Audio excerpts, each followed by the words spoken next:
Okay so आज हमारा जो टॉपिक होगा इसमें हम बात करेंगे privity of contract.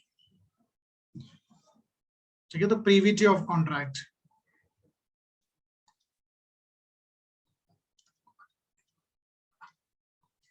Privity of contract.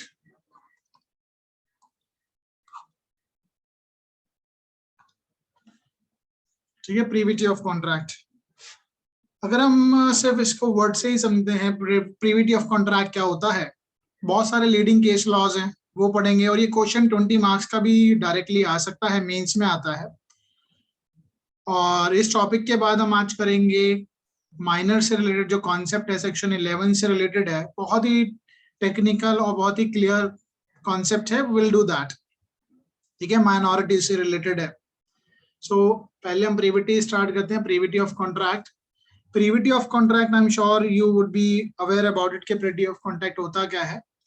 तो पहले एक एग्जांपल से समझ लेते हैं। अगर ए और बी दो लोग कॉन्ट्रैक्ट कर रहे हैं, if there is a contract between A and B, so only A and B can sue to each other. तो एक दूसरे के खिलाफ यही एनफोर्स करेंगे, यही कॉन्ट्रैक्ट जिनके बीच में हुआ है, only those party can sue to each other. अब क्वेश्चन आता है क्या third person, that means stranger to the contract, जो स्ट्रेंजर है क्या वो इनमें से किसी को भी सू कर सकता है? अब स्ट्रेंजर सू क्यों करेगा? क्या अगर स्ट्रेंजर बेनिफिशियरी है क्या वो सू कर सकता है? तो बेसिक कॉन्सेप्ट जो है privity of contract, that means contract जिन लोगों के बीच में हुआ, अगर दो लोगों के बीच में कॉन्ट्रैक्ट हुआ ए और बी में, no stranger to the contract can sue anybody. ठीक है, that means only the parties to the contract and no third person can sue upon it. That means only the parties to contract.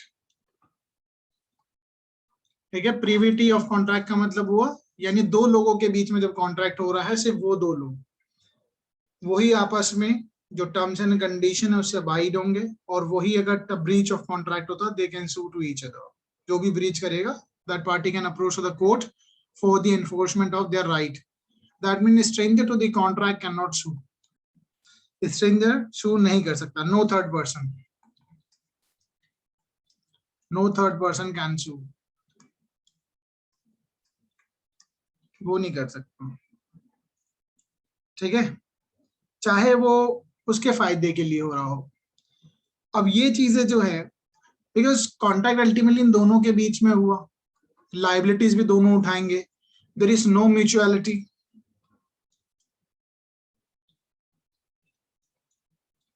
इन दोनों के बीच में ही तो mutuality हुई है, third person can not sue, there is no mutuality.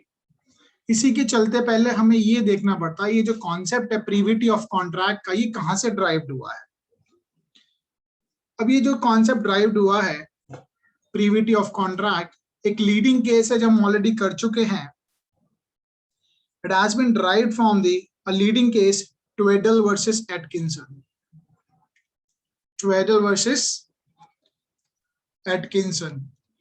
अब थोड़ा ध्यान से देखेंगे, ट्वेडल वर्सेस एटकिंसन का जो केस हमने किया था, दैट वाज 1861। इस केस के जो फैक्ट्स है वो हमें पता है, लेकिन एक ब्रीफ में समझ लेते हैं शॉर्ट में। जहां पे दो फादर्स के बीच में, यानी father of husband and father of wife, इन दोनों के बीच में कॉन्ट्रैक्ट होता है कि अगर इन दोनों की शादी होगी, after the marriage they will pay certain amount to husband. Contract हुआ दोनों फादर के बीच में, फादर इन लॉ और फादर के बीच में, and the husband was a plaintiff, ये प्लेंटिफ होता है, और दोनों की शादी हो जाती है हस्बैंड और वाइफ की। जब इनकी शादी के बाद इनको कुछ पैसा मिलना था from the father in law, but he has not paid, नहीं पे किया। नाउ जो हस्बैंड है वो कोर्ट पहुंचता है for the enforcement of the contract which was took place between the both the fathers, यानी इन दोनों के बीच में जो कॉन्ट्रैक्ट हुआ फादर्स के बीच में, उसको एनफोर्स कराने कोर्ट पहुंचता है। तो यहाँ ये देखा गया कि कॉन्ट्रैक्ट अल्टीमेटली हुआ किनके बीच में, कॉन्ट्रैक्ट तो फादर्स के बीच में हुआ, एंड देयरफॉर इस केस में हमने देखा कि प्रीविटी ऑफ कॉन्ट्रैक्ट का जो कॉन्सेप्ट है वो डेवलप हुआ कि कॉन्ट्रैक्ट जिन पार्टीज के बीच में हो only those party can enforce it. Now कहीं ना कहीं यहाँ पे हस्बैंड को बेनिफिट होता, हस्बैंड को कहीं ना कहीं बेनिफिट होता अगर वो कॉन्ट्रैक्ट एनफोर्स हो जाता तो हमें आज ये भी देखना पड़ेगा कि बेनिफिशियरी जो है, जो थर्ड पार्टी, कैन सू और नॉट। उस केस में यही कहा गया कि husband can not sue even though is a beneficiary, चाहे वो बेनिफिशियरी है, but husband can not sue because the contract was between the fathers and he was a stranger to the contract. उसके लिए कॉन्ट्रैक्ट चाहे उसको फायदा हो रहा होता तो भी he cannot sue and that is an English case। ठीक है, एक और केस कर लेते हैं, प्रीविटी ऑफ कॉन्ट्रैक्ट पे ही है। सेकंड केस, जो सेकंड केस है वो भी बहुत इंटरेस्टिंग केस है और ये दोनों केस से ही जो कॉन्सेप्ट ड्राइव्ड हुआ है प्रीविटी ऑफ कॉन्ट्रैक्ट का ड्राइव्ड हुआ है। यहीं से इसकी जो रूट्स हैं concept of privity of contract वो इन्हीं केसेस में देखी गई। केस का नाम है Dunlop pneumatic tyres company versus tyre company limited versus Selfridge company.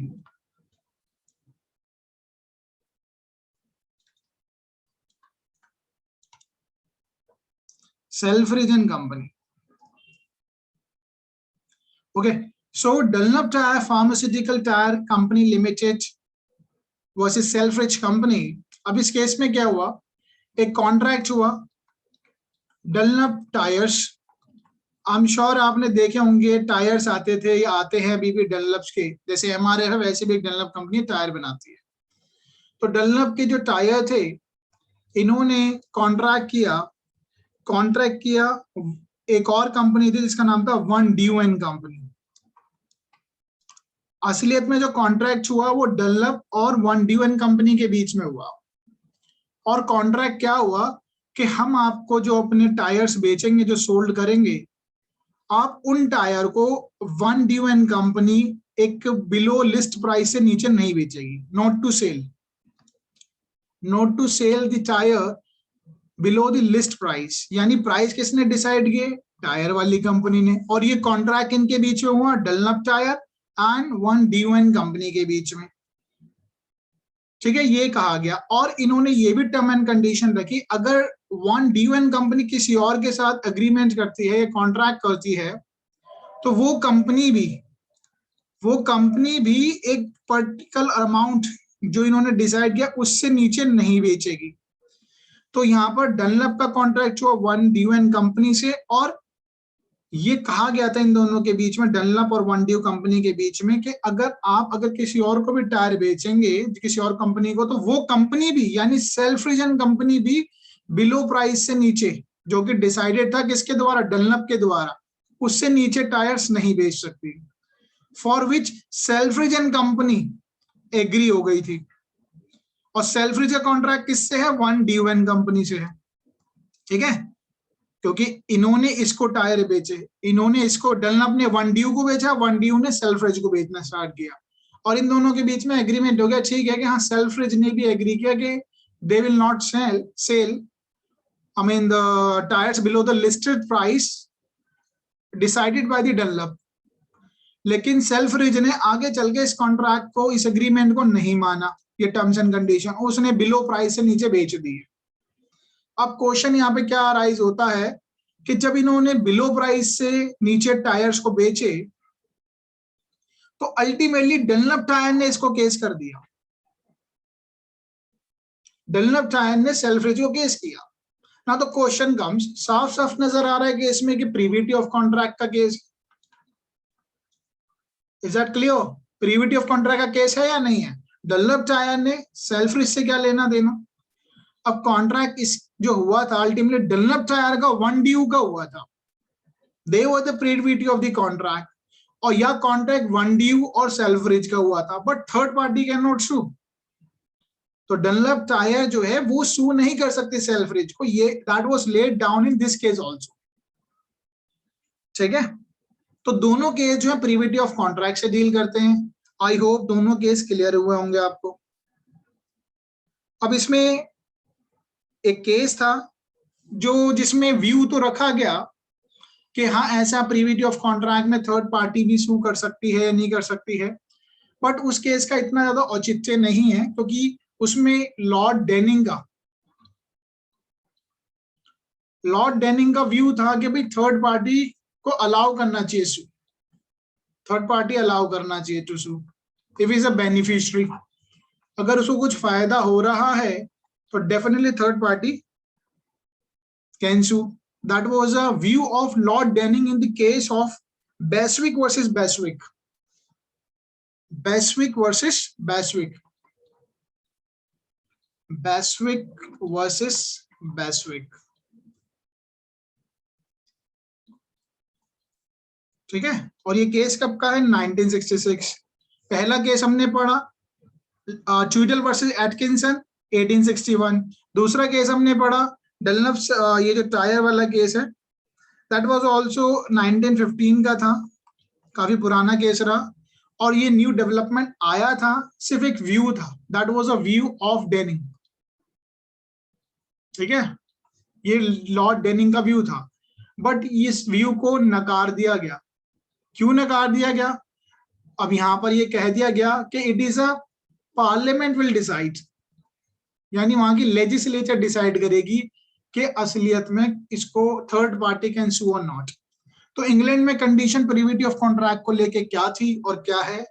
That is a clear कि प्रीविटी ऑफ कॉन्ट्रैक्ट में only those party can sue, stranger to contract cannot sue, only those party who enter into the contract वही sue कर सकते हैं। That was a position in England। ये आपको clear है? हाँ जी, 3 केसेस हमने करे, Tweddle versus Atkinson, Dunlop tyres and Beswick. Beswick एक माइनॉरिटी व्यू था जिसमें लॉर्ड डेनिंग की बात को इतना औचित्य नहीं दिया गया। Is that clear? Yes, sir. Let's proceed further. Now India की पोजीशन बात करते हैं प्रीविटी ऑफ कॉन्ट्रैक्ट को लेकर।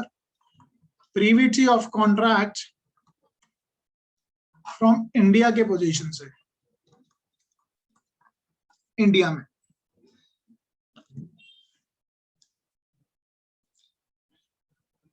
ठीक है, तो इंडिया के पॉइंट ऑफ व्यू समझते हैं। हमने ऑलरेडी एक बात पढ़ी थी, privity of consideration. Privity of consideration, privity of consideration को हम कहां देखते हैं? आपने सेक्शन 2D पढ़ा, जब उसमें हमने पढ़ा at the desire of promisor. और ये किससे डील करता है? At the desire of the promisor, promisee और एनी अदर पर्सन, प्रोमिसी या अदर पर्सन। अदर पर्सन को ही हमने समझना है यहाँ पर कि अब देखो मैं बात करूं प्रीविटी ऑफ कंसिडरेशन कॉन्ट्रैक्ट को एक सेकंड के लिए होल्ड पे रख रहे हैं बस। Privity of consideration that means India में कंसिडरेशन कोई भी दे सकता है, थर्ड पर्सन भी दे सकता है। Even a third person can give a consideration for the promise. ठीक है, या कोई और इंसान थर्ड पर्सन प्रॉमिस कर सकता है apart from these two parties. इन दो लोगों के अलावा थर्ड पर्सन भी दे सकता है। ये तो क्लियरली समझ में आता है हमें सेक्शन 2D के पॉइंट ऑफ व्यू से, इंडियन कॉन्ट्रैक्ट एक्ट के सेक्शन 2D से समझ में आ चुका है, पढ़ चुके हैं। सेक्शन 2D में थर्ड पार्टी भी कंसिडरेशन दे सकता है। इंग्लैंड में ऐसा नहीं चलता है, वहां पे दोनों पार्टीज प्रोमिसर और प्रोमिसी ही होना चाहिए। But what about the privity of contract? Privity of contract तो इंडियन कॉन्ट्रैक्ट एक्ट के अंदर कहीं पर भी ना ही तो 4 की बात करिए, ना ही इसके अगेंस्ट में बात करिए, ना ही ये कहा गया कि प्रीविटी ऑफ कॉन्ट्रैक्ट सिर्फ उन दो लोगों के बीच में होना चाहिए, ना ही ये कहा गया कि प्रीविटी ऑफ कॉन्ट्रैक्ट उन दो के अलावा कोई और नहीं कर सकता। इस सिचुएशन को जो क्लियर हुई है, कहीं सेक्शन में लिखा ही नहीं है। पहली बात, प्रीविटी ऑफ कॉन्ट्रैक्ट के बारे में इंडिया के किसी भी कॉन्ट्रैक्ट एक्ट के सेक्शन में कहीं नहीं लिखा about the privity of contract. However this condition was resolved in a leading case.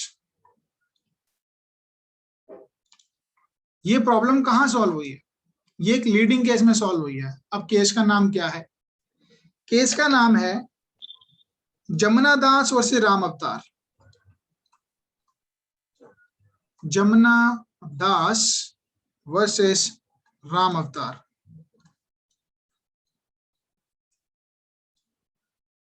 ये है 1911 का केस है, जमुना दास वर्सेस राम अवतार। अब ये केस क्या है, इसके फैक्ट्स आपको क्लियर होगा। यहां पर एक ए इंसान है, उसने अपनी प्रॉपर्टी जो मॉर्गेज करी है वो एक्स को मॉर्गेज कर दी, गिरवी रखी है प्रॉपर्टी, ठीक है, गिरवी रखी है। ए ने अपनी संपत्ति जो है गिरवी रखी एक्स को, और बाद में ये ए ने यही संपत्ति सोल्ड कर दी किसको, बी को। गिरवी रखी हुई संपत्ति बेच दी है किसको, बी को। और बी ने, अब यहां पर बी ने क्या करा, ये एग्रीमेंट इनके बीच में हो गया था कि B whatever the amount is due to X, जो भी अमाउंट ड्यू है एक्स को, B will pay. And that contract was made between B, A and B. A और बी के बीच में बात हो गई तय कि ठीक है, जो भी ड्यू है वो बी विल पे, ठीक है। अब अल्टीमेटली इसमें देखा गया कि कॉन्ट्रैक्ट, अब हुआ क्या, रिकवरी के लिए, फॉर द रिकवरी के लिए एक्स जो है, जो मॉर्गेजी था, उसने सू करा किसको, बी को। उसने सू करा बी को। ना the question arise here, can X sue B?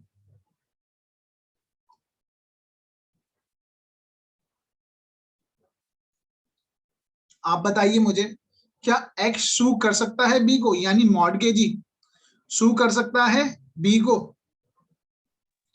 Sir अगर पी ने एक्नॉलेज कर लिया होता कि he will repay the mortgage money, आपने एक देन वर्ड ओनली। बोल दिया, आपने एक वर्ड बोल के आंसर दे रहे हैं आप, ठीक है, आप तो जस्टिफाई कर ही रहे अपने आंसर को, बट इस केस में एक्नॉलेजमेंट नहीं था।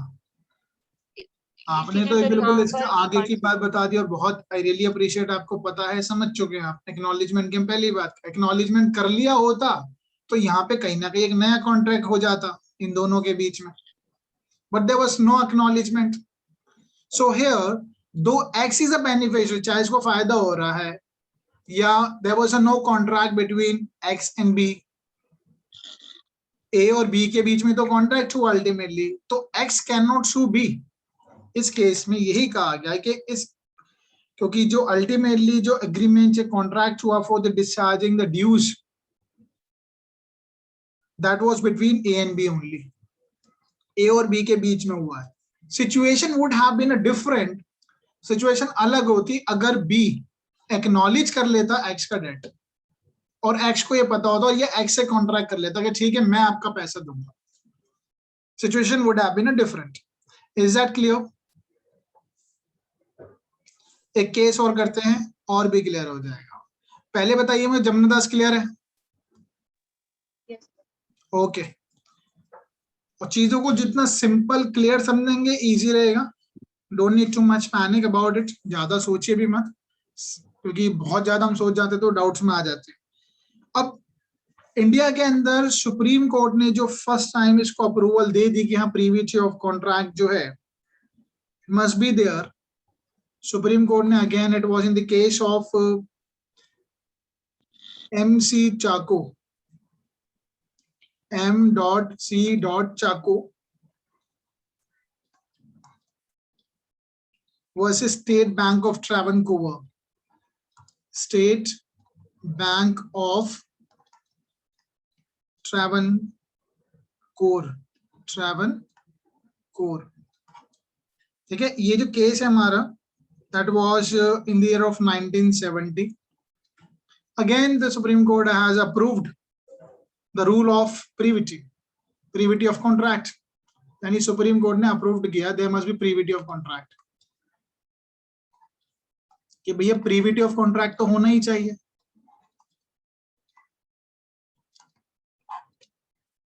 ठीक है, तो MC Chacko versus state of bank of Travancore. अब ये केस है क्या, इसके फैक्ट समझेंगे समझ आ जाएगा। एक बैंक है, उसका नाम है हाईलैंड बैंक, बैंक का नाम है Highland Bank, Highland Bank, Highland Bank पे कर्जा है किससे? State Bank of Travancore, State Bank of Travancore. Highland Bank पे ऑलरेडी कर्जा है। इस कर्जे को चुकाने की बात जो एक एम है मैनेजर और उसका फादर कहता है, मैनेजर और उसका फादर कहता है ये जो कर्जा है हम चुका देंगे। हाईलैंड बैंक पे जो कर्जा है मैनेजर और उसका फादर कहता है ठीक है, ये जो आपकी जो लायबिलिटी है, जो इंडेप्टेड है, विल पे। और ये जो कॉन्ट्रैक्ट हुआ वो हाईलैंड बैंक में और मैनेजर के बीच में हुआ है। The agreement was took place between the bank and the manager. और अल्टीमेटली स्टेट बैंक जो है, स्टेट बैंक ऑफ ट्रैवनकोवर सू कर देता है मैनेजर को और फादर को। ना क्वेश्चन ये अराइज हुआ प्रीविटी ऑफ कॉन्ट्रैक्ट का, तो अल्टीमेटली कोर्ट ने कहा the State Bank of Travancore cannot sue the manager and the father because the contract was made between the Highland Bank and manager के बीच में हुआ है। You are a stranger to contract. Contract आपके बीच में नहीं हुआ है, तो you cannot sue manager and father. Clear है? हाँ जी। Sir, can you explain the facts again? Sorry? Sir, can you explain the facts again? देखो हाईलैंड बैंक है ना, हाईलैंड बैंक पे कर्जा है स्टेट बैंक का, ट्रैवनकोवर का। हाईलैंड बैंक को इसी के मैनेजर ने ये कहा कि ठीक है आपका कर्जा मैं उतार दूंगा। और ये जो बातें ना इनके हाईलैंड बैंक और मैनेजर के बीच में हुई है, इन दोनों के बीच में बातें हैं बस। ये जो कॉन्ट्रैक्ट हुआ कर्जा उतारने का वो हाईलैंड बैंक और मैनेजर के बीच हुआ है। स्टेट बैंक को तो पता भी नहीं है, बट स्टेट बैंक को जैसे ही पता लगता है कि ठीक है मैनेजर और फादर ने लायबिलिटी ले रखी है, तो स्टेट बैंक ट्रैवनकोवर ने मैनेजर को केस कर दिया for the recovery of the amount. तो कोर्ट ने कहा ये तो स्ट्रेंजर है, you are stranger to contract. Contract तो हाईलैंड बैंक और मैनेजर के बीच में हुआ है, so you can not sue. State Bank of Travancore can not sue. बहुत सिंपल सा case. Okay, sir.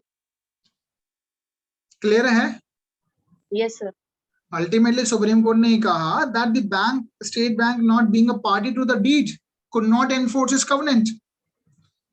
State Bank of Travancore जो है, you are not a party to the deed. जो डीड इनके बीच में बनी ना, डीड तो इन दोनों के बीच में बनी है।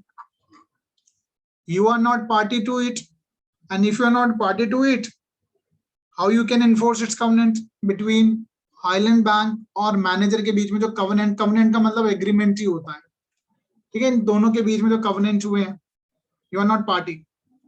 Let's proceed further.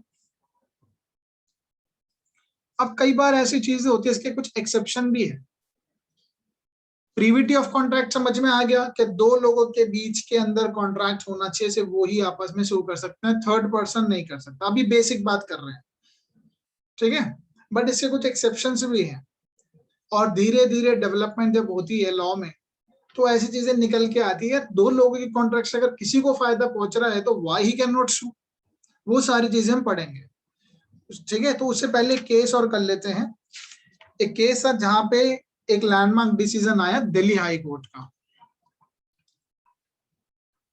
और आई एम श्योर आपने ये केस पढ़ा ही होगा, क्योंकि सबसे आसान सब्जेक्ट जब हम पढ़ते हैं लॉ ऑफ टॉर्ट्स पढ़ते हैं, लॉ ऑफ टॉर्ट्स में ये केस आपने 100% पढ़ा होगा। केस का नाम है क्लॉस, नाम याद हो या ना हो बट इसके फैक्ट्स आप पढ़ेंगे तो समझ में आ जाएगा। Claus Mitchell बैचर्ट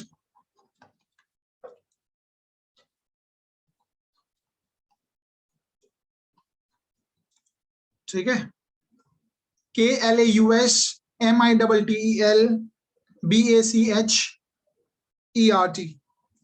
versus east India hotel limited, east India hotels limited, in the case of 1997, ठीक है? 1997 की सिचुएशन है। अब केस क्या है? इस केस में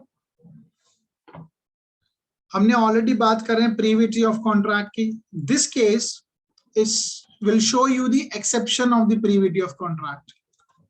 ये जो केस है कहीं ना कहीं प्रीविटी ऑफ कॉन्ट्रैक्ट का एक्सेप्शन है, अपवाद है. यानी प्रीविटी ऑफ कॉन्ट्रैक्ट के कुछ केसेस में, कुछ सिचुएशन में जरूरत नहीं होती. अब फैक्ट से आपको समझ में आ जाएगा क्या है. यहां जो एक कॉन्ट्रैक्ट हुआ था लुफ्थांजा एयरलाइन जो है, लुफ्थांजा जर्मन बेस्ड है, ठीक है, जर्मनी, ठीक है, it is a German airline. और लुफ्थांजा का कॉन्ट्रैक्ट किसके साथ हुआ है? होटल ओबरॉय.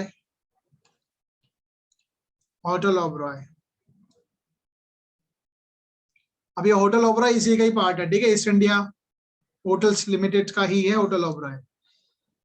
इंटर कॉन्टिनेंट, अब सारा लिखने की जरूरत नहीं, इतने काफी है. लुफ्थांजा एयरलाइंस का कॉन्ट्रैक्ट हुआ होता होटल ओबरॉय से, कि जो भी आपको पता ही है, जैसे चाहे पायलट हो, चाहे कैबिन क्रूज हो, जहां वो रुकते हैं होटल्स में, तो वो अपना कॉन्ट्रैक्ट नहीं करते होटल से. ये तो कंपनी का कॉन्ट्रैक्ट हुआ है, एयरलाइन से कॉन्ट्रैक्ट है होटल से, कि हमारे जो पायलट्स आएंगे, हमारे जो क्रूज आएंगे, other crew members, they will stay. तो ऐसे ही जो को पायलट था वो यहाँ पर इंडिया के अंदर होटल ओबरॉय में रुकता है. जब होटल ओबरॉय में रुकता है, and it is a 5-star hotel, and when he was using the swimming pool, or when he dived in, जब वो स्विमिंग पूल में कूदता है, डाइव इन करता है, देन अल्टीमेटली उसके सीरियसली स्कल पर, यानी इन द माइंड, उसको सीरियस इंजरीज आती है हेड पे, सीरियस इंजरी ऑन हेड. और ऐसा क्यों? Because of the defective structure of the swimming pool. It was a defective structure of the swimming pool and which resulted in the serious injury in the heads of the pilot. Pilot के sir पे लगती है. Now the question is that जब उसको इतना serious injuries आई है, whether he can sue. Now the pilot being a beneficiary, co-pilot यहाँ पर क्या है? He is only availing the services. He is a beneficiary. He has not made any contract. यहाँ पे पायलट का कॉन्ट्रैक्ट नहीं है होटल से. There was no contract between the pilot and hotel, but the main contract was between the Lufthansa Airlines and the Hotel Oberoi. But the co-pilot is a beneficiary. Now you guys tell me, can he succeed for getting a claim? Yes sir, he may succeed because Lufthansa Airlines ने जो contract किया है, it is not for the company itself. It is for the crew and crew members of the airlines. हाँ जी. And now we have seen in this case, court ने ultimately कहा कि co-pilot is a beneficiary here. Though the contract was not made between the Lufthansa Airlines and the Hotel Oberoi, however the co-pilot is a beneficiary. अब हर चीज में ऐसा तो नहीं है कि co-pilot वहां जाएगा, पहले कॉन्ट्रैक्ट करेगा या खुद ही अरेंज करेगा. तो यहाँ पर उसको अल्टीमेटली डैमेजेस मिले, कंपनसेशन मिला. ये हम आपको टॉर्ट्स में भी पढ़ाते हैं, ठीक है, टॉर्ट्स का भी लीडिंग केस है ये. तो आपने एक चीज देखी, प्रीविटी ऑफ कॉन्ट्रैक्ट के एक्सेप्शंस भी आने लगे. अब हम करेंगे प्रीविटी ऑफ कॉन्ट्रैक्ट के एक्सेप्शंस. इंडिया में तो एक्सेप्शंस हैं, काफी एक्सेप्शंस हैं. अब आपसे एमसीक्यू का क्वेश्चन मैं पूछता हूँ सर. हाँ जी सर, ये टॉर्ट में किस हेडिंग के अंडर है लीडिंग केस? इसको हम कंपनसेशन में पढ़ते हैं. कंपनसेशन में वो भी एग्जेम्पलरी कंपनसेशन है. ओके. कंपनसेशन में पढ़ते हैं इसको, ठीक है, जहाँ पे हम कंपनसेशन देते हैं, डैमेजेस देते हैं, सर्विसेज हैं, सर्विसेज ठीक नहीं निकली है, तो वहाँ कंपनसेशन में पढ़ते हैं इसको. बाकी और जगह भी पढ़ते हैं इसको प्रीविटी ऑफ कॉन्ट्रैक्ट के, लेकिन ये बहुत बेस्ट एग्जांपल है. नाउ एमसीक्यू के पॉइंट ऑफ व्यू से आप मुझे बताइए, in which case doctrine of privity of contract was rooted in England? Tweedle versus Atkinson. Any other case? Page पे लगना पड़ रहा है. हाँ जी बोलिए. Sir, Dunlop versus Selfridge. And India, बाकी और लोग नहीं है क्या क्लास में? इंडिया में कहाँ India पर? में first case related to this privity of contract was Jamna Das. हाँ जी. अनदर केस एमसी चाकू, ये एमसीक्यू क्वेश्चन है, ठीक है, ऐसे ही क्वेश्चन आते हैं। अब हम पढ़ेंगे जहां पर हमने एक केस तो समझ लिया, लेकिन अब पढ़ लेते हैं एक्सेप्शंस क्या है प्रीविटी ऑफ कॉन्ट्रैक्ट के। Exception to privity of contract.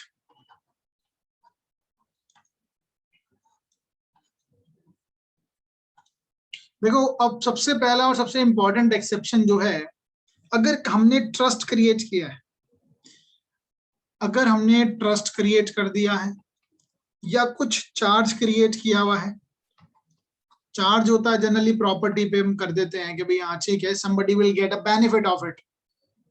ए और बी के बीच में बात करेंगे, इसमें ए और बी के बीच में कॉन्ट्रैक्ट है, लेकिन उसका फायदा थर्ड पर्सन को पहुंच रहा है, यानी बेनिफिट की बात कर रहे हैं। जैसे अभी बेनिफिशियरी था ना, जैसे जो बेनिफिशियरी है, though the contract was made between the two person, however the beneficiary can sue if it is a matter of trust and it is a matter of charge।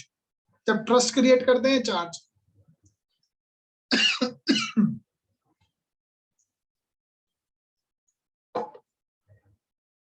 ठीक है, तो जब किसी को फायदा हो रहा है और हमने ट्रस्ट क्रिएट किया है तो या चार्ज क्रिएट किया है, then it is not required कि प्रीविटी ऑफ कॉन्ट्रैक्ट ही हो, बेनिफिशियरी कैन सू। अब इसमें एक बहुत ही लीडिंग केस है, लीडिंग केस है, तो साइटेशन देख लेते हैं। साइटेशन इंपॉर्टेंट रहेगी, पेपर में आप लिख सकते हैं, ख्वाजा मोहम्मद खान, ख्वाजा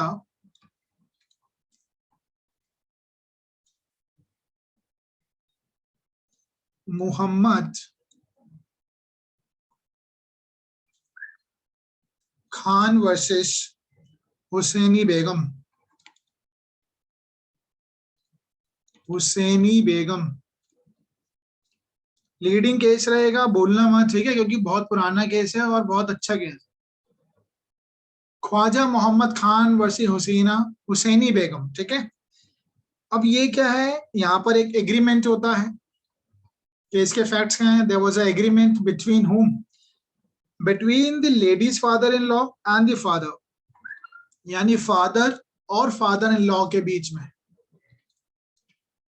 कॉन्ट्रैक्ट होता है, फादर और फादर इन लॉ के बीच में contract. It is similar to the Tweddle case, बिल्कुल उसकी तरह ही केस है, बट हम किसकी बात कर रहे हैं, ट्विडल केस कहाँ का है, ट्विडल केस है इंग्लिश लॉ, और ये हम बात कर रहे हैं इंडिया की। इंडिया की कंडीशन थोड़ी पेक्यूलर है, थोड़ा विशेष है, सरकमस्टांसेस सिचुएशन अलग है। तो यहाँ पर फादर दोनों के बीच में एक एग्रीमेंट होता है, और बीइंग अ मुस्लिम, ये चीज भी ध्यान रखना, मुस्लिम केस है ये। सो फादर और इसके बीच में क्या हुआ कि जब इनकी शादी होगी, तो आपको पता होगा मुस्लिम लोग, अगर आप लोगों ने पढ़ा है, तो एक बेटर लीव एक्सपेंसेस होते हैं, ठीक है, बेटर लीव एक्सपेंसेस। इसको अगर हम उर्दू में बोले तो खर्चाए पानदान होता है, खर्चाए पानदान, खर्चा ए पानदान, ठीक है, छोटे मोटे गुजारे के लिए खर्चा होता है। तो इन दोनों के बीच में कॉन्ट्रैक्ट हुआ कि जब शादी के बाद एटलीस्ट 500 रुपीज पर मंथ दिया जाएगा, 500 रुपीज पर मंथ, ठीक है, for the better live expenses. और इसी के चलते कुछ इमोवल प्रॉपर्टी थी, उस पर चार्ज क्रिएट किया गया था। इमोवल प्रॉपर्टी जो है, इस मोवल प्रॉपर्टी पे चार्ज क्रिएट किया गया था। ये क्या होता है, एक घर है मेरा, मैंने कहा भैया इस घर से मुझे रेंट आता है, इस घर से जो रेंट आएगा वो कहीं ना कहीं कहाँ जाएगा, 500 रुपए के फॉर्म में, खर्चा है पानदान के फॉर्म में जाएगा, ठीक है, यानी इस प्रॉपर्टी पे चार्ज क्रिएट किया हुआ है, किसी को उस प्रॉपर्टी से होने वाली इनकम कहीं जाती है रेगुलरली। नाउ जब ये बात सामने आई कि भाई ठीक है, इन्होंने खर्चा है पानदान देने से मना कर दिया, now the question is whether the lady, जो लेडी थी जिसने के फेवर में बात हुई थी, खर्चा है पानदान मिलेगा, can she sue, can she sue even though she was not a party to the contract। हाँ जी, जल्दी से Yes, sir. बताइए, come on, can she sue. Yes. Definitely she can sue, because India की पेक्युलर कंडीशन है, थोड़ी अलग condition है यहाँ पर। Because she was a beneficiary, उसको फायदा मिलता, उसको महीने के 500 रुपये मिल रहे, तो she was a beneficiary. Though the agreement was made between the father and father-in-law, agreement तो इनके बीच में हुआ है, but ultimately is getting, I mean the lady is getting a benefit out of the contract made between the father and father-in-law,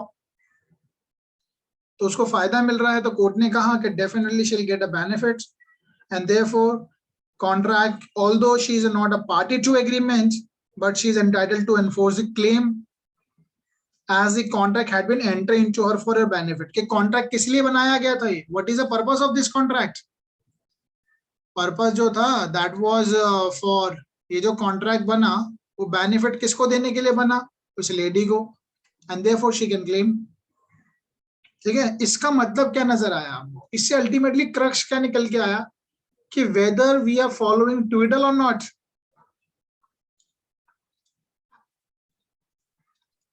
Not क्या हम इसको follow कर रहे हैं? strictly.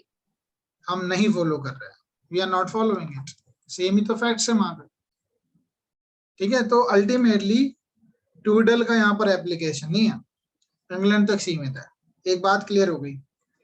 ठीक है, एक केस और कर लेते हैं, ये केस क्लियर है? Shall I proceed further? Yes, sir. Okay. और ऐसे ही ट्रस्ट भी क्रिएट किया जाता है। ट्रस्ट, ट्रस्ट किसके लिए, ट्रस्ट का मतलब क्या है?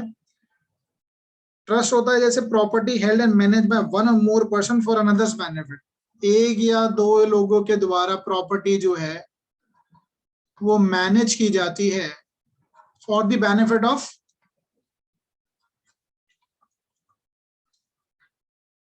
Of another person.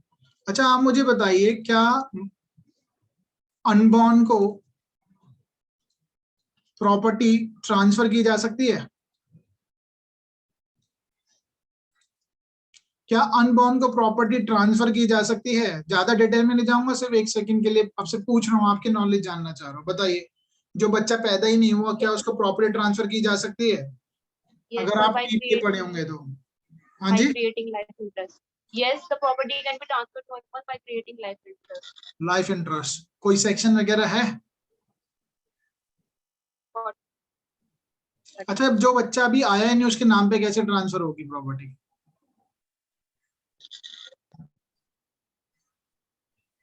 उसके नाम पे कुछ कुछ तो नाम हो प्रॉपर्टी का, डॉक्यूमेंट में क्या लिखवाएंगे? द चाइल्ड इन एम्ब्रॉय, क्या लिखवाएंगे? Child of so and so, मतलब उससे फादर या मदर का नाम होगा। ऐसे नहीं होता, उसके लिए हमें ट्रस्ट क्रिएट करना पड़ता है। अब यामिनी एक बार सेक्शन पढ़ लेना 13, ठीक है। कि प्रॉपर्टी कैसे ट्रांसफर होती है, टीपीए में है, बहुत ही इंपॉर्टेंट टॉपिक होता है वो कैसे होती है, क्योंकि property can not be left unnamed. ऐसा नहीं कि प्रॉपर्टी किसी भी खाली नाम पे कैसे बिकेगी प्रॉपर्टी जो है ही नहीं, और फिक्टिशियस नेम थोड़ी ना बना देंगे। तो ट्रांसफर ऑफ प्रॉपर्टी में प्रोविजन है, जब हम पढ़ेंगे डिटेल में पढ़ेंगे। तो अनबॉर्न के लिए हमें ट्रस्ट बनाना पड़ता है, then only it can be transferred. ये बात ठीक है कि लाइफ इंटरेस्ट क्रिएट किया जाएगा। अब इसमें एक केस हम कर लेते हैं, वो अनबॉर्न से रिलेटेड तो नहीं है, बट आप जस्ट डिस्कस इट। तो ट्रस्ट क्रिएट किया जाता है किसी के बेनिफिट के लिए। केस का नाम था राणा उमानाथ बख्श सिंह वर्सेस जगन बहादुर। राणा उमानाथ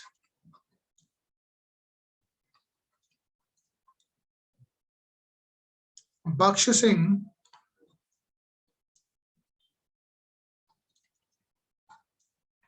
वर्सेस जंग बहादुर।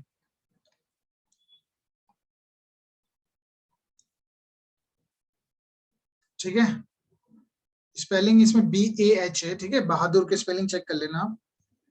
1938।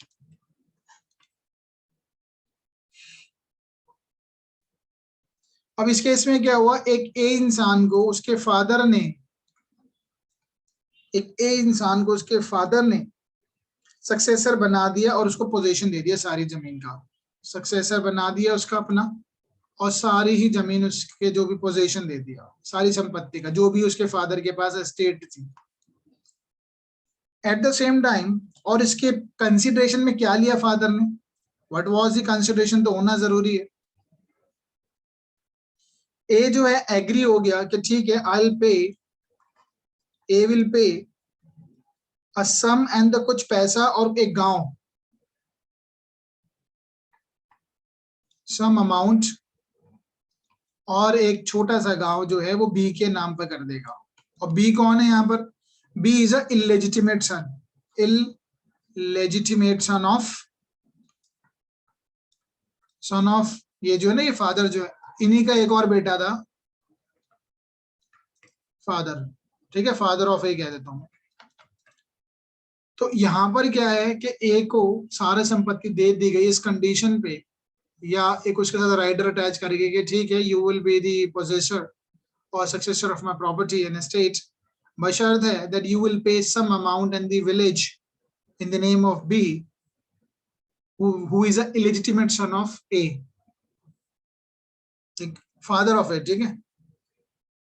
Now the question arises here, ये जो क्या ऐसा किया जा सकता है, can a B claim A now? जैसे अगर सपोज करो B जिस वक्त ये हुआ वो माइनर था, B was a minor on attaining majority, जैसे ही B मेजर होता है, can a B recover amount or the village? हाँ जी, कैन बी सू ए, क्या बी सू कर सकता है ए को?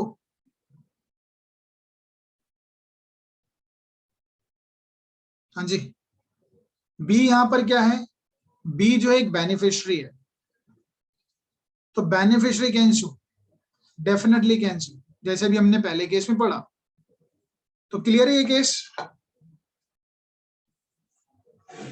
हाँ जी बोलिए जल्दी से। सिंपल से केस है, देखो लिखे बहुत डिफिकल्ट है, किताबों में बहुत घुमा फिरा के लिखे हुए हैं, बट आपको बहुत सिंपल तरीके से समझ में आने चाहिए, क्योंकि कॉन्सेप्ट क्लियर होना चाहिए, ठीक है, इजी वे में ही समझ रहे हैं। नाउ बिकॉज बी जो है वो बेनिफिशियरी है, therefore B can sue a for that amount which was promised by between the A and father, and at the same time the village also, तो village भी वो मांगेगा उससे भी। आगे चलते हैं। सेकेंड, तो ट्रस्ट और चार्ज समझ में आ गया, आई होप समझ में आया, कोई डाउट है तो you may ask. Now the second is, जहां पे एक्सेप्शन है, प्रीविटी ऑफ कॉन्ट्रैक्ट जो है, प्रीविटी ऑफ कॉन्ट्रैक्ट अप्लाई नहीं होगा, that is a marriage settlements. जब हम शादी वगैरह करते हैं तो उसमें कुछ सेटलमेंट्स होते हैं, ठीक है, और जब हम कभी पार्टीशन करते हैं, पार्टीशन करते में हमारे, चाहे पार्टीशन हम दोनों के बीच में हो रहा है और हम दोनों ने कोई कॉन्ट्रैक्ट किया है, उसका जो फायदा किसको मिल रहा है, बेनिफिशियरी को जो मिल रहा है, तो बेनिफिशियरी कैन सू। अभी हम डिस्कस करेंगे, केस लॉस भी कर लेंगे। और फैमिली अरेंजमेंट्स जब हो जाते हैं, ठीक है, जब हम देखो फैमिली अरेंजमेंट करते हैं तो कहीं ना कहीं लोग कुछ लायबिलिटीज ले लेते हैं कि ठीक है, मेरी रिस्पॉन्सिबिलिटी है, मेरी लायबिलिटी रहेगी, हम फैमिली अरेंजमेंट कर रहे हैं तो मैं इस लायबिलिटी को लेता हूँ। मैरिज सेटलमेंट हम ऑलरेडी समझ चुके हैं कि मैरिज सेटलमेंट में जो कोई भी प्रॉमिस किया गया है, ठीक है, चाहे वो बेनिफिशियरी ने नहीं किया, even not by beneficiary, but beneficiary को फायदा मिल रहा है, तो definitely beneficiary can approach the court for the enforcement of the settlement made at the time of marriage. शादी के टाइम में जो सेटलमेंट हुए थे, beneficiary can approach the court. अब एक चीज समझ लेना, बेनिफिट यहाँ पे मैं किसी भी डाउरी सिस्टम को बढ़ावा नहीं दे रहा हूँ, I am not talking about the dowry system, I am not talking about it. और आगे केस में भी डिस्कस हुआ कि इस तरीके से इंकरेजमेंट नहीं है इसको ये, बट कुछ चीजें सेटल की जाती है eight the time of marriage.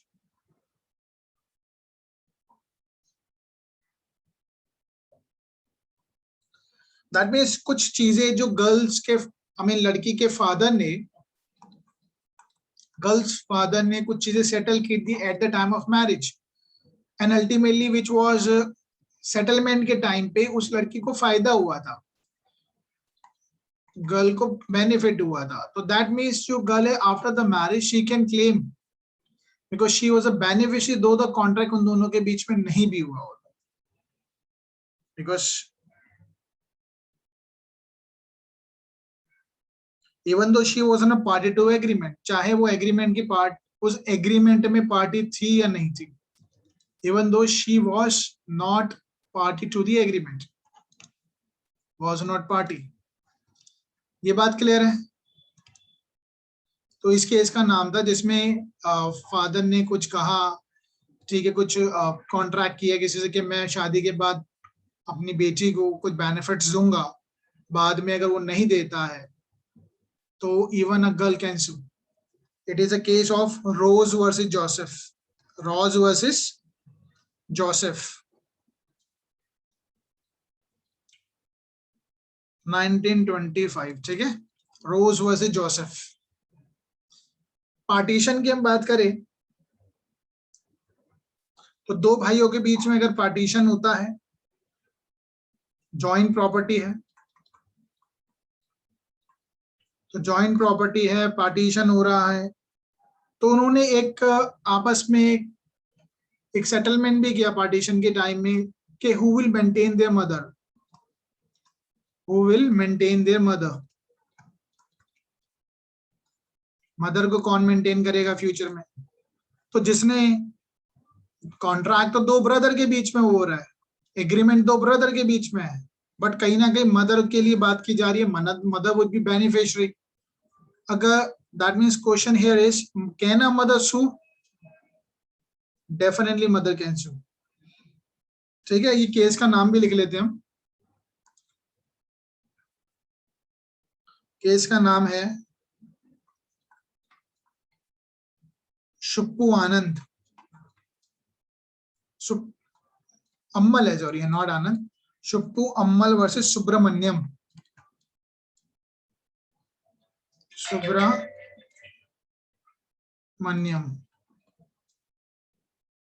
It is a case of 1910। दोनों केस क्लियर हैं? हाँ जी। Yes, sir.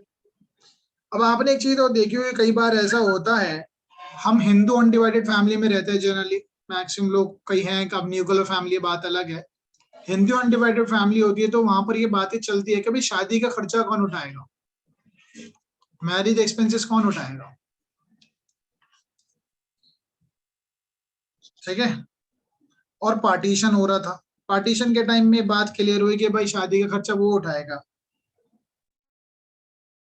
तो यानी जो जिसको बेनिफिट हो रहा है, जिसको शादी के खर्चे की बात हुई हो, चाहे वो पार्टी टू कॉन्ट्रैक्ट है या नहीं है, even that party can enforce it, वो पार्टी भी उसको एनफोर्स कर सकते हैं कि because at the time of partition there was a contract between A and B which is ultimately giving a benefit to C.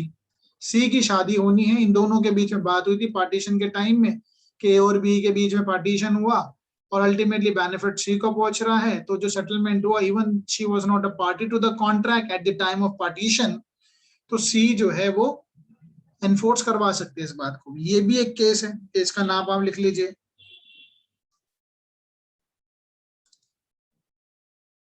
Case का नाम है सुंदर राजा, सुंदर या सुधर राजा अयंगर वर्सेस लक्ष्मी अम्मल, वर्सेस लक्ष्मी अम्मल, ठीक है। ये केस है आपका 1915 का, 1915 का केस है। अब मैं तीन केस करा चुका हूं, आपको क्लियर है तीनों केस? बताइए जल्दी से, let's proceed further. Rose Joseph, एक ही हो गया शिपू अनमल, सुधा राजा नाम है, नॉट सुंदर, सुधा राजा अयंगर। बताइए, let's proceed further. Yes, sir. बाकी और लोग नहीं है क्या क्लास में आज? सर एक मिनट बस ये मुझे लिखना है। हाँ लिखिए लिखिए।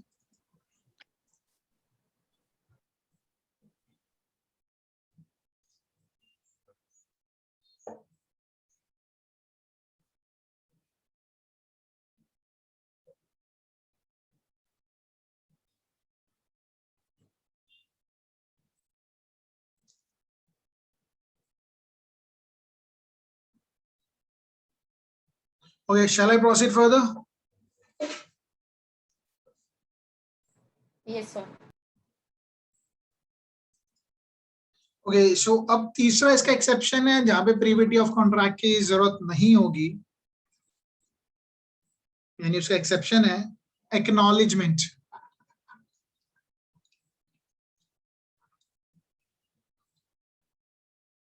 एक्नॉलेजमेंट और एस्टॉपल।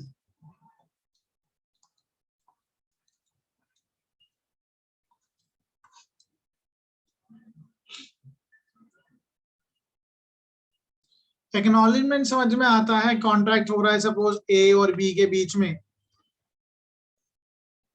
या कुछ ड्यूज हैं, ए के कुछ ड्यूज हैं या बी के कुछ ड्यूज हैं, which was acknowledged by C, third person उसको एक्नॉलेज कर लेता है।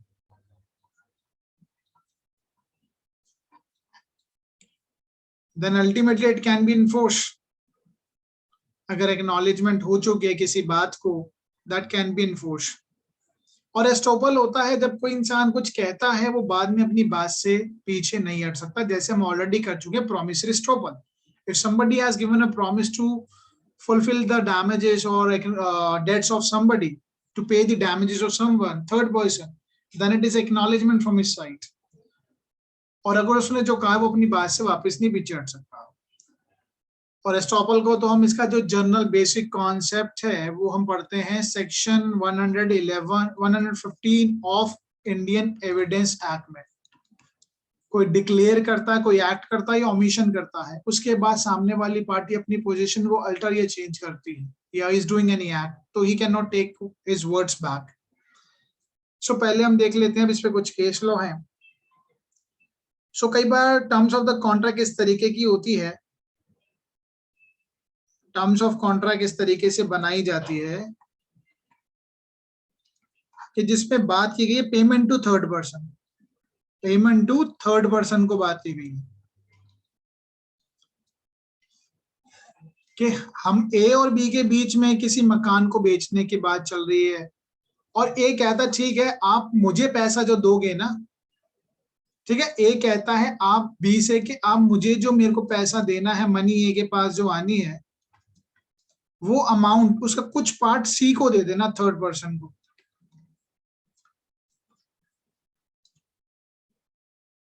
सी को दे देना। ध्यान से समझ लीजिए फैक्ट्स को, फैक्ट्स से ही मैं बाद में केस बता दूं, ये रियल केस है।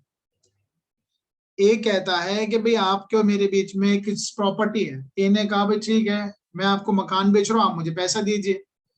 तो बी पैसा देता है, ए को भी देता है, और ए कहता है रिमेनिंग अमाउंट जो है यू विल पे टू सी, सी को दे देना आप। और सी इस बात को एक्नॉलेज भी कर चुका है, बी भी एक्नॉलेज कर चुका है, यानी इनको भी पता है। और बी जब क्या करता है, बी कुछ इस सी को भी कुछ पार्ट पेमेंट करता है, पार्ट पेमेंट। जब पार्ट पेमेंट की जाती है तो बी सी से ये कहता है ये लो पार्ट पेमेंट दे रहा हूं मैं। और पार्ट पेमेंट किस बात की दे रहा हूं, क्योंकि ए और बी के बीच में कॉन्ट्रैक्ट था, जमीन जो बेची थी, ए ने कहा था कि कुछ पेमेंट सी को कर देना, लेकिन बाकी रिमेनिंग पेमेंट वो नहीं करता है, आगे की पेमेंट वो नहीं पे करता है, नॉट पे। उसके चलते सी मुकदमा कर देता है बी पे, सी मुकदमा कर देता है B pay. Now the question is here whether can C who was, मैं लिख रहा हूं who was stranger to the contract, can C sue B now? बताइए, हाँ जी आंसर दीजिए।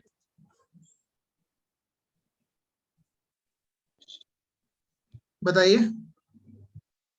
सर ये क्या sue? हाँ जी, C can sue B. of course C can sue B because there was a already acknowledgement, acknowledgement हो चुकी है, जिसकी खबर बी को भी है सी को भी है, और सी ऑलरेडी पेमेंट भी तो दे ही रहा था उसको सी को, लेकिन आगे की पेमेंट उसने नहीं दी, जिसके चलते सी ने सू कर दिया बी को। बी ने अपने डिफेंस में कहा I am a stranger to contract, court ने मना करा you have already acknowledge it. जब आप एक्नॉलेज कर ही चुके हैं, चाहे आप प्रीविटी ऑफ कॉन्ट्रैक्ट नहीं थे शुरू में, but you are the party now, and C को कहीं ना कहीं फायदा है, बेनिफिट हो रहा है, उस चीज से पैसा मिल रहा है उसको, यू हैव एक्नॉलेज इट। तो केस का नाम है देवराज उर्ष वर्सेस रामकृष्णा। देवराज, देवाराज, नॉट देवराज, देवा उर्ष वर्सेस रामकृष्णा, राम कृष्णैया। इस केस ऑफ 1952। ठीक है,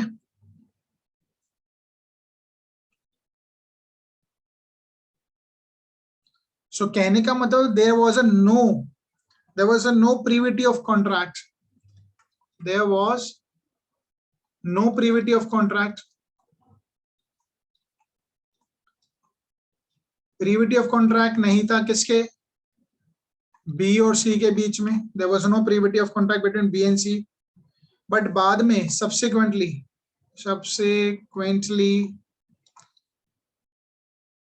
acknowledge his liability, बी ने अपनी लाइबिलिटी को एक्नॉलेज कर लिया, and therefore C can sue B. ठीक है, हाँ जी बताइए, Yes. आगे चलते हैं। नेक्स्ट जो पॉइंट है हमारा, कई बार हम प्रॉपर्टी जब खरीदते हैं तो कुछ उसके साथ कुछ राइडर या कवनेंट्स या कुछ कॉन्ट्रैक्ट या कुछ टर्म्स एंड कंडीशन जुड़ी होती है, उसको हम बोलते हैं कवनेंट्स। कवनेंट्स कुछ कंडीशन समझ लीजिए, इसको मैं कंडीशंस कह देता हूं, या ऑलरेडी कुछ टर्म्स एंड कंडीशन जुड़ी हुई which you can not separate it from the contract, तो इसको बोलते हैं covenant running with land. covenant running with the land।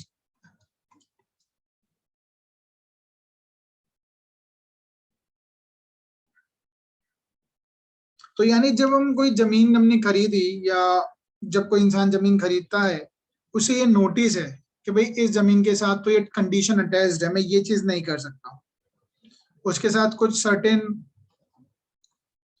Condition या टर्म्स होंगी, सर्टेन ड्यूटीज हो सकती हैं, और जब वो इंसान परचेज करता है तो ही इज अ बाउंड, और अगर उसे पता है तो ही इज बाउंड। ठीक है, उस ड्यूटी से वो बाउंड हो जाएगा। He was not party to a contract, जो पहले हुई थी बात।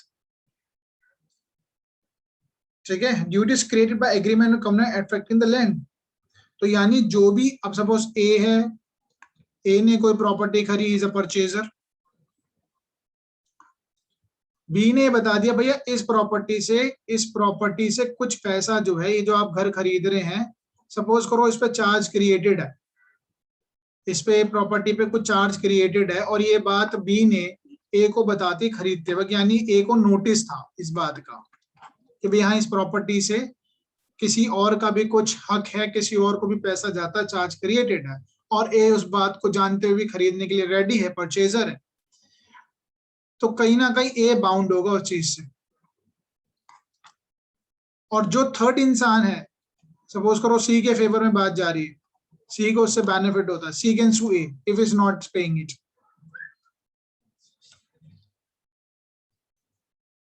ठीक है,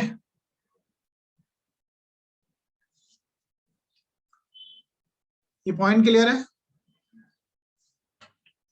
नेक्स्ट देख लेते हैं, and another one would be, देखो असाइनी भी होते हैं, असाइनी।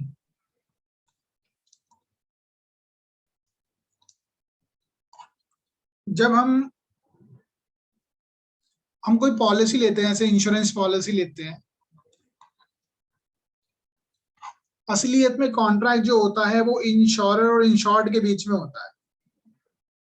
जिसने पॉलिसी परचेज करी है, परचेज भी नहीं इसमें बोलेंगे, वर्ड इंश्योर्ड बोलेंगे, इंश्योर्ड, इंश्योर्ड जिसको इंश्योर्ड किया गया। क्या पता मैं अपने पेरेंट्स के लिए ले लूं, तो ऐसा नहीं, परचेजर वर्ड हटा देते हैं, इंश्योर्ड होता है जिसको इंश्योर्ड किया गया है, और जो कंपनी कॉन्ट्रैक्ट अल्टीमेटली इन दोनों के बीच में हुआ है। बट सपोज करो ये मर गया है, इज अ डाइट, तो ऑफ कोर्स इसके जो लीगल रिप्रेजेंटेटिव है, LR है, दे कैन सू। ठीक है, चाहे कॉन्ट्रैक्ट तो इन दोनों के बीच में हुआ था, बट असाइनी कैन सू, जिसको हमने असाइन कर दिया गया। तो ये सारे जो हमने पॉइंट्स पढ़े हैं, that is a exception of the privity of contract. Is that clear? हाँ जी बताइए। अब मेरे ख्याल से अब कंसिडरेशन प्रीविटी ऑफ कॉन्ट्रैक्ट में कुछ नहीं बचता है। This topic is over now, we have discuss in too much detail, काफी डिटेल में हमने कर लिया इसको। हाँ जी।